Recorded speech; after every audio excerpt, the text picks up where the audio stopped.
Outside to this, IFP leader Velenkosini Hlabisa says their drug policies speak to bread and butter issues facing ordinary South Africans. He was pointing to issues around corruption and load shedding, which are high on the party's agenda during their policy conference at eMpangeni in the north of KwaZulu-Natal. Hlabisa joins us now for more on that conversation. Good to have you, and thank you very much for your time.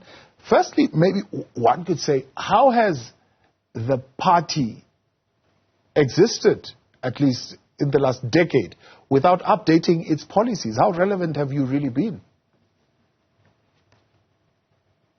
Good evening, Thabo, and the viewers of Newzroom Afrika. The IFP has documented policies which have been shaped over a period of time. You do not change policies now and again, because policies respond to real life.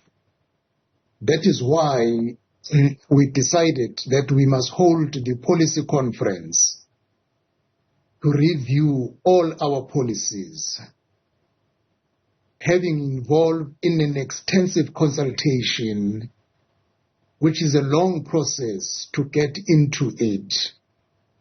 And we will be always adapt year after year, but when you need a major shift, you convene a conference. Yeah. That is why we have done so from yesterday until tomorrow, because there has been a major shift in the experiences and practical life in South Africa, and we want to shape our policies accordingly. We have been adapting on a year-to-year because the shift was not that big.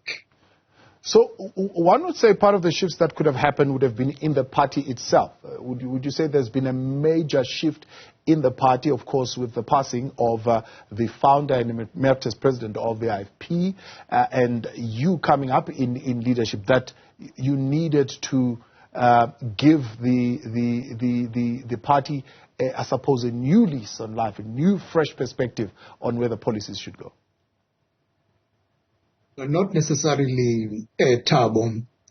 If I can make an example for you, 10 years down the line, you could not have load shedding as an issue as it is today, corruption as an issue as it is today, crime, education. So now, a new shift is in the society.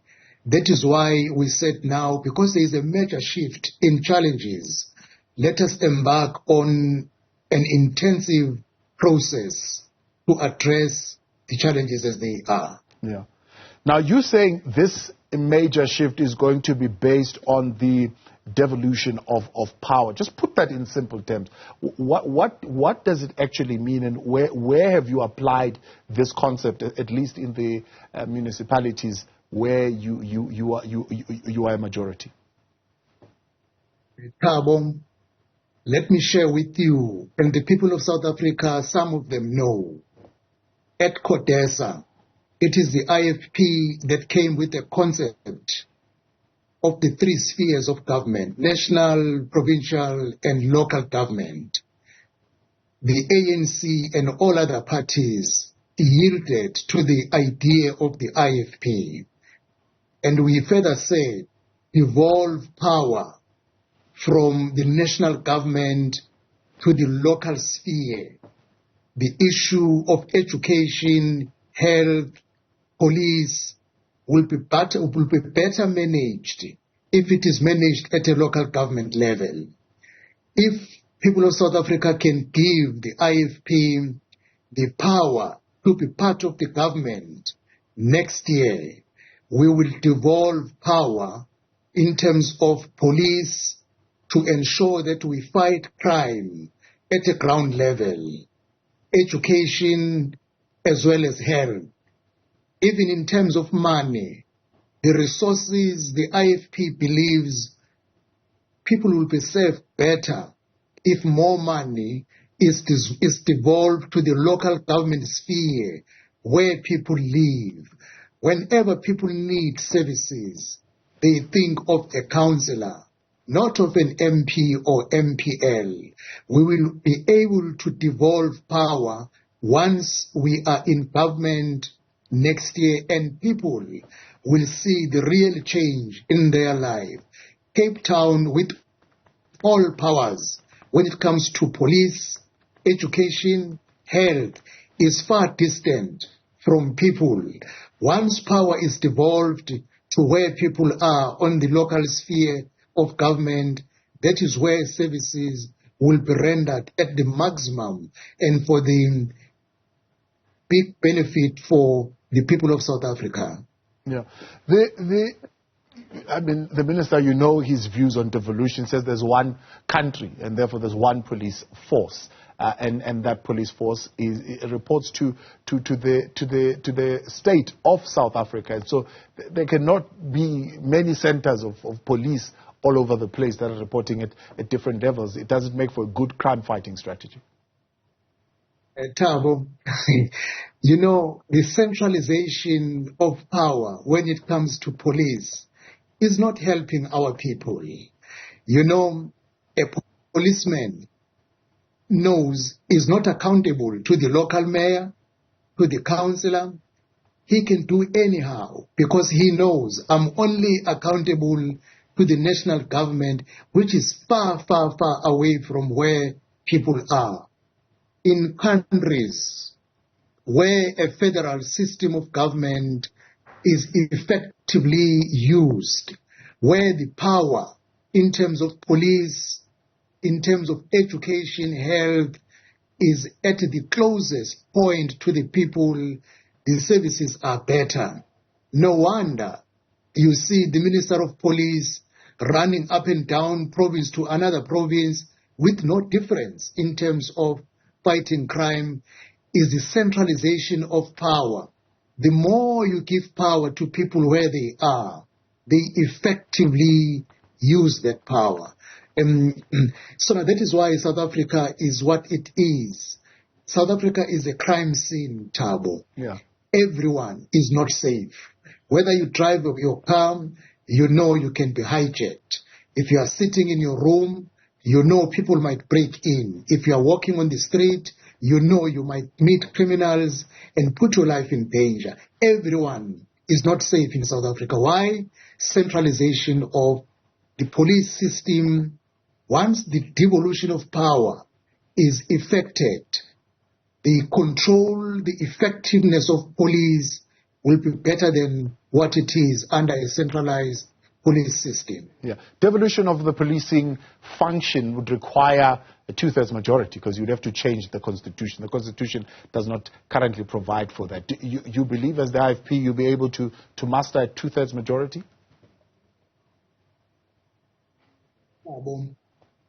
The people of South Africa, if they can remove the government that has failed them, political parties will come to a realization, because crime is everybody's concern in South Africa. People who have good interest for the people of South Africa will support the devolution of power, because it has nothing to do with the ideology, but it has to do with safety and security of our citizens. Our education system is a disaster. The health system is also a disaster. All these sectors are not controlled at a local level. Even the budget, everything, the employment of the staff is controlled far away from where these institutions are. No wonder the state of education and health, together with crime, is such in our country. We are confident. Political parties have matured now. They accepted the idea of the IFP for the three spheres of government. We will argue and persuade them that take a step further of what you accepted, because you accepted it halfway. Even ANC, just to tell you tough, leaders of the ANC appreciate that the IFP came with this idea of a three spheres of government, because it makes the government closer to the people than if the government was only in Cape Town or Pretoria. So let's talk then about the other issues that you are certainly raising around health. I mean, your position is that nothing will be nationalized. So I take it your policies would argue against the NHI. Definitely, Thabo. The NHI is a recipe for disaster. I'm sure because you are in the media space, Thabo, almost the overwhelming majority of the medical practitioners, they give zero to the NHI. The professional organization representing the nurses, doctors, they all speak, almost all speak with one voice, that the NHI is a skeleton as good as the OBE, which destroyed our education. There is nothing that will come out of the NHI. There is no funding available for NHI. The government of South Africa is known as a failure to pay for the services done. In some places, the nutrition scheme is a disaster. People are not being paid by the government. The security services that are provided in hospitals and clinics on behalf of the government as we speak, Thabo, they are not being paid by the government. Tell me, Thabo, which doctor can attend a patient and dispense medication at the end of the month, does not get the money from the government, yet that doctor has to pay his staff? No one. The whole health system is going to be a disaster as a result of the NHI. Well, ANC is known. When they were warned against OBE, they forged ahead to introduce the outcome-based education. It created a generation of handicaps who could not cope with the University of Education. Thousands of our children, especially African children, drop out from university and for life are handicapped as a result of the OBE. NHI will result to the same because it's a recipe for disaster. So if we were to look as we wrap up, I mean, by and large, at least on the two things that we have spoken about, policing and now the NHI, and maybe we would talk the same about the others. Your policies are largely aligned to the likes of the Democratic Alliance, to the likes of Action SA, ACDP, and Freedom Front Plus, so right-wing type of ideologies, so to speak. Is that the reason why you think that whatever outcome comes out today or tomorrow, at least out of your policies, will not have any impact on the multi-party charter and the arrangements that you have there? The IFP is an autonomous political party, independent, entitled to its views, policies, will have its own manifesto to campaign, and will campaign as an IFP, not as a group of other political parties. Now, the outcome of this policy conference will shape South Africa. The like-minded political parties will find a good cause to follow. The IFP, Thabo, has been always holding the middle ground in South Africa. Because even if you go to ANC was wholly believing in socialism. But the ANC has been drifting away from socialism to a mixed economy, which is the central view of the IFP, that if you want to make an economy that will grow and support the country, you need to create a competitive spirit. You need to ensure that the economy is not centralized, nationalized by the government, because nationalization has shown to be a failure throughout the world. So we are convinced, and above all, Thabo, the IFP has been in this game for 50 years now.